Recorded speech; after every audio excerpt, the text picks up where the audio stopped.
guys, and welcome back to my channel. Today I have for you chapter 2 of Grief Observed. So I'm gonna play it by ear, meaning I'm gonna read chapter 2, but if I see the time is extending, I'll cut it and then that'll be the end, and then I'll do part 2. Okay, so Grief Observed. Obviously, already from chapter 1, we know that this is when C.S. Lewis lost his wife, and obviously, if you've lost someone, you have the turmoil, the confusion, the sadness, like obviously the grieving part, but the trying to acceptance of it. And I think that's what his story is about, like how to deal, obviously, with it. So obviously, it's a sad book, but everybody goes through that at some point in their lives. Obviously, some are younger when they lose a parent. Then it could be a wife or a husband, or a child. So obviously, it's a very sad and a very serious book. So let's get to chapter 2. For the first time, I have looked back and read these notes. They appall me. From the way I've been talking, anyone would think that H's death mattered chiefly for its effect on myself. Her point of view seems to have dropped out of sight. Have I forgotten the moment of bitterness when she cried out, and there was so much to live for? Happiness had not come to her early in life. 1,000 years of it would not have made her blasé.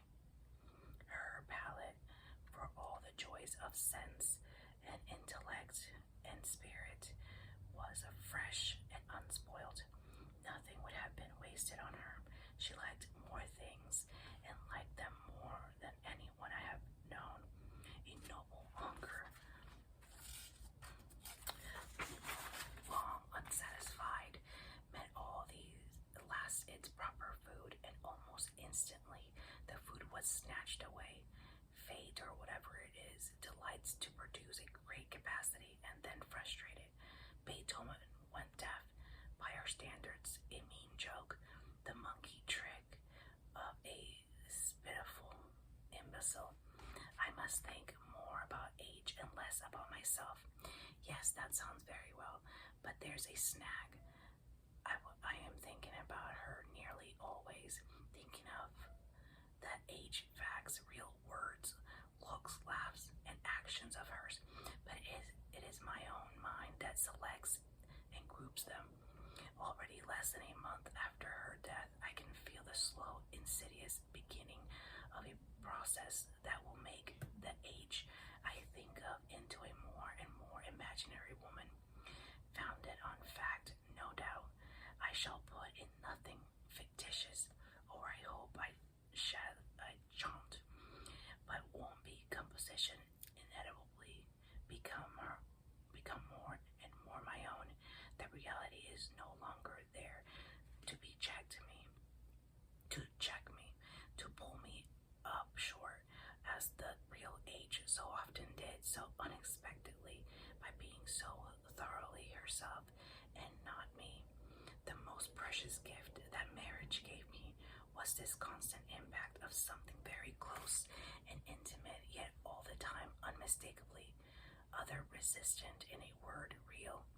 It is all that work to be undone, is what I shall still call age, to think back horribly into being not much more than one of my old bachelor pipe dreams. Oh, my dear, come back for one moment and drive that miserable phantom away. Oh, God, why did you take such trouble to force this creature out of its shell? It is now doomed to crawl back, to be sucked back into it. Today I had to meet a man I haven't seen for 10 years, and all the time I was remembering him well, how he looked in and spoke and the sort of things he said. The first 5 minutes of the real man shattered the image completely. Not that he had changed. On the contrary, I kept on thinking, yes, of course, I'd forgotten that he thought that, or disliked this, or knew so and so, or jerked his head back that way. I had known all these things once, and I recognized them the moment I met them again, but they had all faded out of my mental picture of him. And when they were all replaced by his actual presence, the total effect was quite astonishingly different from the image I had carried about with me for those 10 years. How can I hope that this will not happen to my memory of age? That is not happening already, slowly, quietly, like snowflakes, like the small flakes that come when it is going to snow all night. Little flakes of me, my impressions, my selections, are settling down on an image of her. The real shape will be quite hidden in the end. 10 minutes, 10 seconds of the real age would correct all this. And yet, even if those 10 seconds were allowed me, 1 second later, the little flakes would begin to fall again. The rough, sharp, cleansing tang of her otherness is gone. What pitiable can't to say, she will live forever in my memory. Live? That is exactly what she won't do. You might as well be think like an old Egyptian, that you can keep the dead by embalming them. Well, nothing persuaded us that they are gone. What's left? A corpse, a memory, and in some version, a ghost. All mockeries or horrors. 3 more ways of spelling the word dead. It was age. I loved, as if I wanted to fall in love with my memory of her. An image is my own mind. It would be a sort of incest. I remember being rather horrified one summer morning long ago, when a burly, cheerful, laboring man carrying a hoe and a watering pot came into my churchyard, and as he pulled the gate behind him, shouted over his shoulder to 2 friends, "See you later. I'm just going to visit Mom." He meant he was going to weed and water the generally tidy up the grave. It horrified me because his mode of sentiment, all this churchyard stuff, was and is simply hateful and inconceivable to me. But in the light of my recent thoughts, I am beginning to wonder whether if one would take that man's line. I can't. There isn't a good deal to be said for it. A 6 by 3 foot flower bed had become Mum. That was his symbol for her. His link with her, caring for it, was visiting her.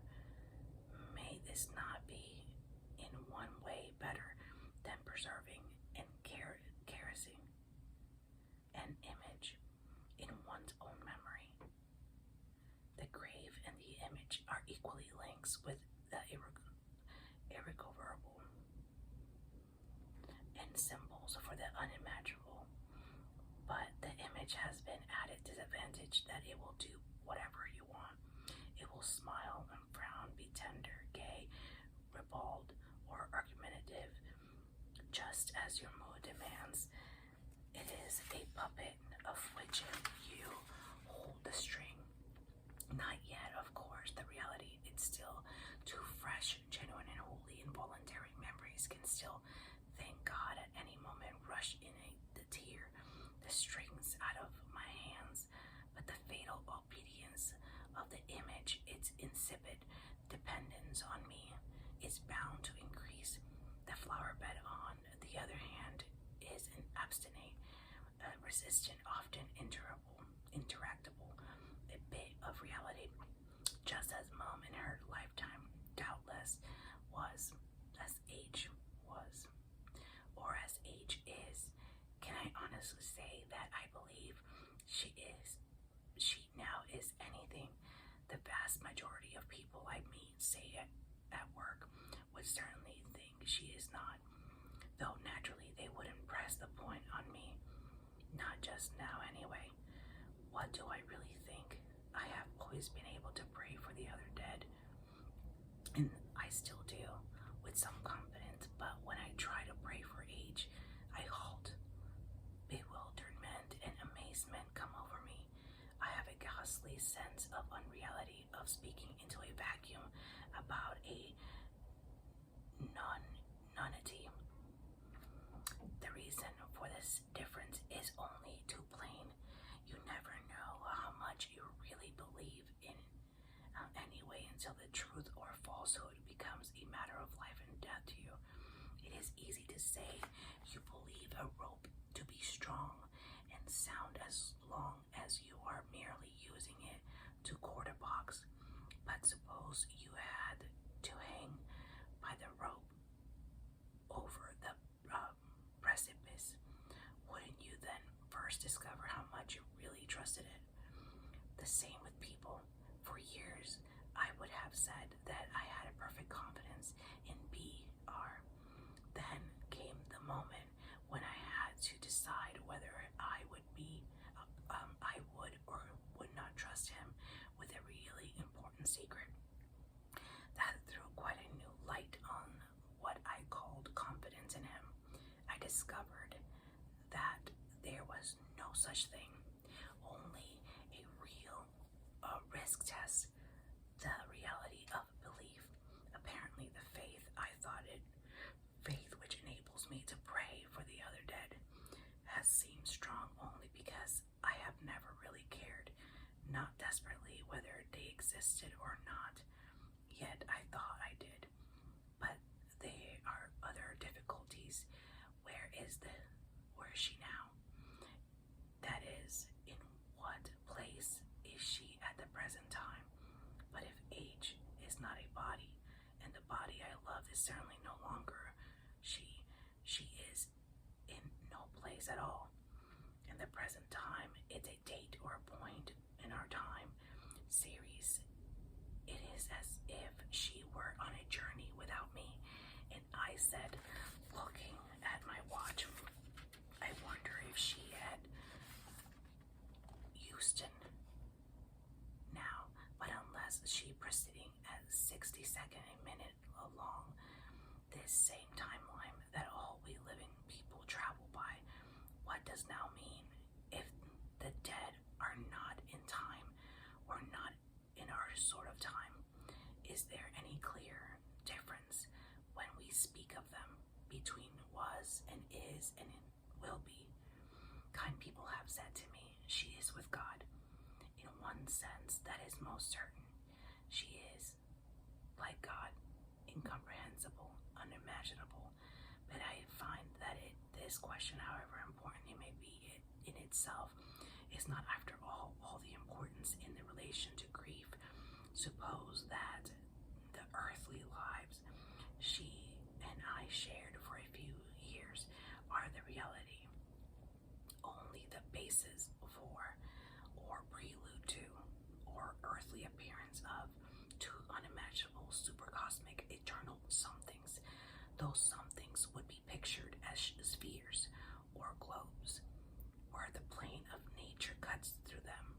That is, in earthly life, they appear as two circles or slices of spheres, two circles that touched.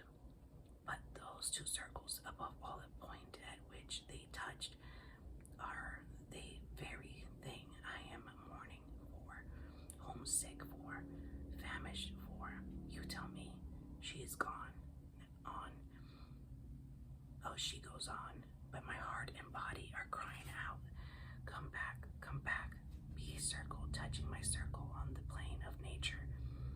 But I know this is impossible. I know that the thing I want is exactly the thing I can never get. The old life, the jokes, the drinks, the arguments, the lovemaking, the tiny heartbreaking commonplace. On my view, whatever to say H is dead is to say all that is gone. is a part of the past.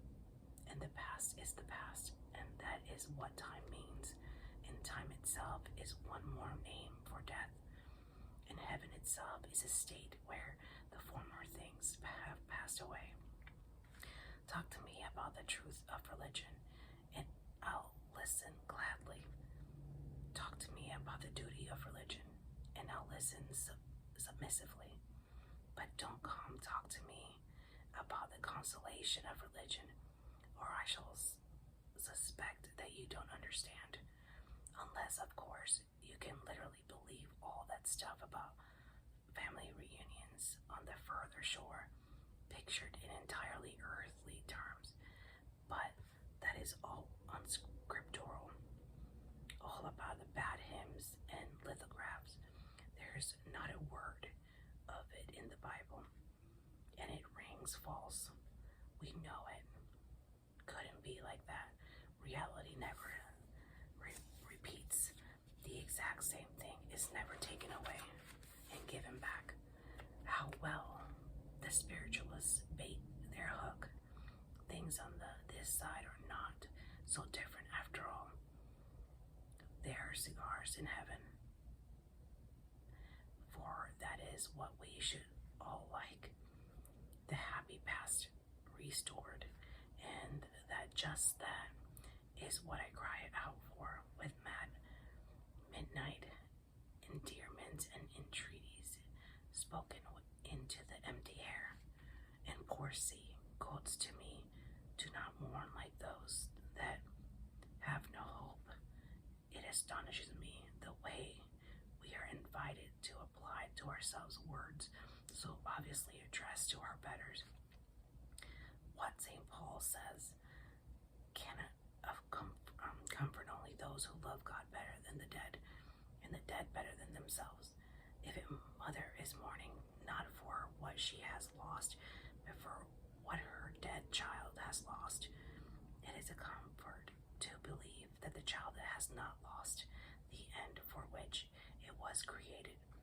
And it is comfort to believe that she herself is losing her grief or sheaf, or only natural happiness has not lost a greater thing, that she may still hope to glorify God and enjoy Him forever.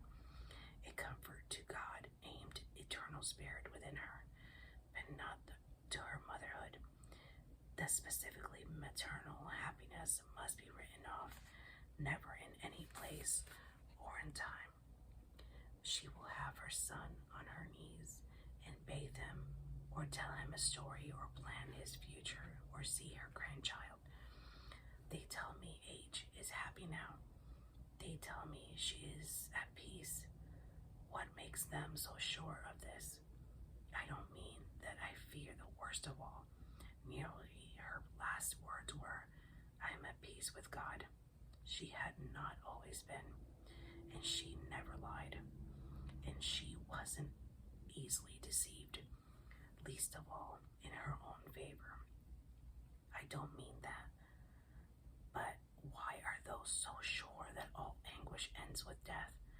More than half the Christian world and millions of the East believe otherwise. How do they know she's at rest? Why should the separation, if nothing else, which so agonize the lover who is left behind, and painless to the lover who departs, because she is in God's hands? But if so, she was in God's hands all the time, and I have seen what they did to her here. Do they suddenly become gentler to us the moment we are out of our body? And if so, why? If God's goodness is inconsistent with hurting us, then either God is not good, or there is no God.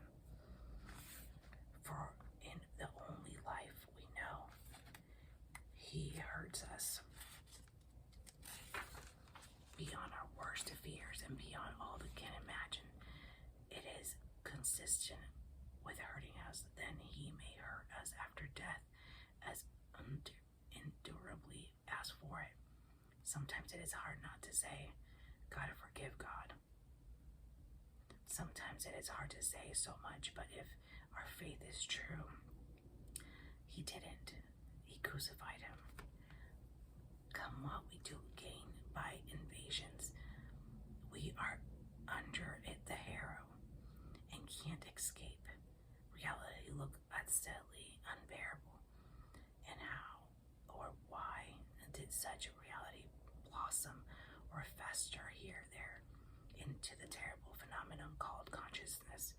Why did it produce things like us who can't see and seeing it recoil in loathing, who, stranger still, want to see it and take pains to find out even when no need compels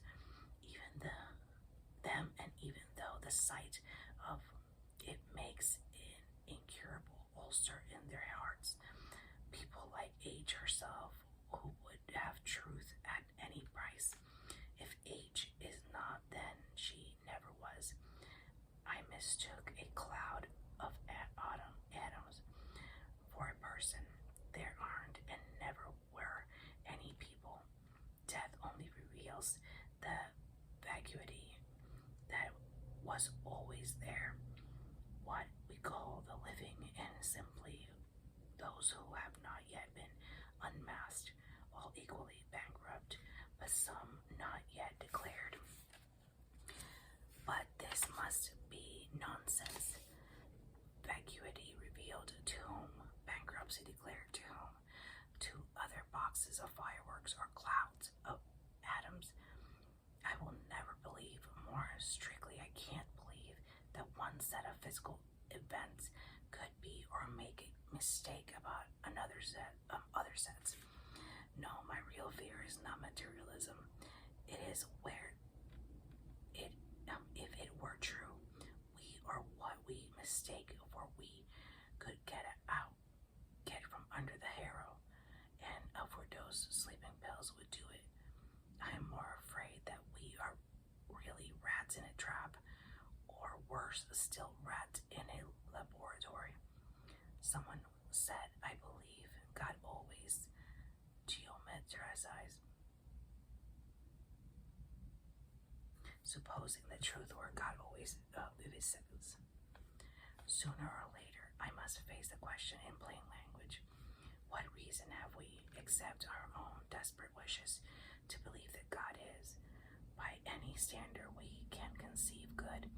Doesn't all the prima facie evidence suggest exactly the opposite?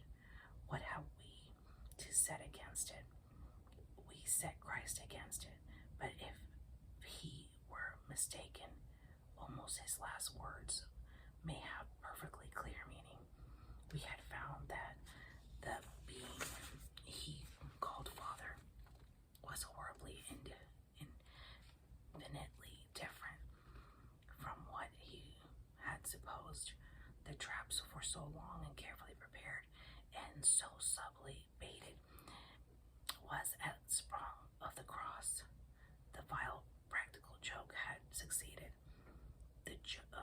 What chokes every prayer and every hope in my memory of all prayers H and I offered, and all the false hopes we had, not hopes raised merely by our own wishful thinking, hopes encouraged, even forced upon us, the false diagnosed by x-ray photographs, by strange remissions, by one temporary recovery that might have ranked as a miracle. Step by step, we were led up to the garden path. Time after time, when he seemed most gracious, he was really preparing for the next torture. I wrote that last night. It was a yell rather than a thought. Let me try it over again. It is rational to believe in a bad God. Anyway, in a God so bad as all that. The cosmic sadist, the spiteful imbecile. I think it is, if nothing else, too anthropomorphic. When you come to think of it, it is far more anthropomorphic than picturing him as a grave old king with a long beard. That image Jungian archetype. It links God with all the vice old kings in the fairy tales with prophets, sages, magicians. Though it is formally the picture of a man, it suggests something more than humanity. At the very least, it gets in the idea of something older than yourself, something that knows more, something you can't fathom. It preserves mystery, therefore room for hope, therefore room for a dread or awe that needed be mere fear or mischief for a spiteful potentate. But the picture I was building up last night is simply a picture of a man like SC, who used to sit next to me at dinner and tell me what he'd been doing to the cats that afternoon. Now, a being like SC, however magnified, couldn't invent or create or govern anything. He would set traps and try to bait them, but he'd never have thought. Sorry about that. The phone fell. I don't know where I left off, but sorry if I'm gonna reread this part. Though it is formally the picture of a man, it suggests something more than humanity. At the very least, it gets an idea of something older than yourself, something that knows more, something you can't fathom. It preserves mystery, therefore room for hope, therefore room for the dread or awe that needed not be mere fear of mischief from the spiteful potentate, but by the picture I was building up last night, simply the picture of like Essie, who used to sit next to me at dinner and tell me what he'd been doing to the cats that afternoon. Now being like Essie, however magnified, couldn't invent or create or govern anything. He would set traps and try to bait them, but he'd never have thought of baits like love or laughter or daffodils or a frosty sunset. He make a universe. He couldn't make a joke or a bow or an apology or a friend, or could one seriously introduce the idea of a bad God, as it were, by the back door through the sort of extreme Calvinism. You could say that we are fallen and depraved, but we are depraved, that our ideas of goodness count for something, for nothing, or worse than nothing. It very fact that we think something good is presumptive evidence that is really bad. Now God has in fact the worst fears are true. All the characteristics are regarded as bad: unreasonableness, vanity, vindictiveness, injustice, cruelty. But all these blacks, as they seem to us, are really whites. It's only our depravity that makes them look black to us. And so what? This is for all practical and speculative purposes sponges God off the slate. The word good applied to him becomes meaningless, like abracadabra. We have no motive for obeying him, not even fear. It is true we have his threats and promises, but why should we believe them? If cruelty is from his point of view good, then lies may be good too. Even if they are true, what then? If his ideas of good are very different from ours, what he calls heaven might what we should call hell, and vice versa. Finally, the reality of its root is some meaningless to us, or putting it in other way around, if we are such imbeciles. What is the point of trying to think either of God or about anything else? This knot comes undone, and when you try to pull it tight, why do I make room in my mind for such filth or nonsense? Do I hope that a feeling disguises itself and thought I shall feel less? Are all these notes and senseless writhing of a man who won't accept the fact that there is nothing suffer it, who still thinks there is some device, if only he could find it, which will make pain not to be pain. It doesn't really matter whether you grip the arms of a dentist's chair or let hands lie in your lap. The drills on you. The grief still feels like fear, perhaps more strictly like suspense or like waiting, just hanging about, waiting for something to happen. It gives life a permanently provisional feeling. It doesn't seem worth starting anything. I can't settle down. I yawn. I fidget. I smoke too much. Up till this, I always had too little time. Now there is nothing but time, almost pure time, empty successiveness, one flesh, or if you prefer, one ship. Starboard engine is gone. The port engine must chug along somehow till we make harbor, or rather till the journey ends. How can I assume a harbor, a lee shore, or likely a black night, a defying gale, breakers ahead, and any lights shown from the land probably being waved by wreckers? Such was H. landfall. Such was my mother. I say their landfalls, not their